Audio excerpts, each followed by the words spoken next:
Customer দেখেছে যে fridge চলছে না, সেক্ষেত্রে বা ঠান্ডা হচ্ছে না, হ্যাঁ, প্রথমত তোমরা গিয়ে কি করবা, হয়তো দেখলে যে কম্প্রেসার চলছে কি চলে না কারেন্ট দেওয়ার পর, ক্লিয়ার? আচ্ছা, দেখা গেল কারেন্ট দিলা অথচ কম্প্রেসার চলে না, তাহলে ঠান্ডা হবে না? ঠান্ডা হবে না। তো ফার্স্ট চান্সে যে কাজটা করবে তোমরা, এই দেখো এটার নাম কি? থার্মোস্ট্যাট। এটার নাম কি? ডিফ্রস্ট নব।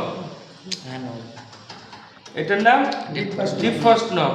এই ডিফ্রস্ট নবটাকে এরকম ভাবে টিপবা, টিপলাম, বেরিয়ে চলে এলো। তার মানে কোনো সন্দেহ নাই, 100 এর মধ্যে 100% থার্মোস্টার ওকে। যখন ডিফ্রস্ট নবটা এভাবে টিপবা, টিপার পরে বেরিয়ে চলে আসবে, তার মানে আমার ডিফ্রস্ট থার্মোস্টার ঠিক আছে, ঠিক আছে। ঠিক আছে, বোঝা গেল?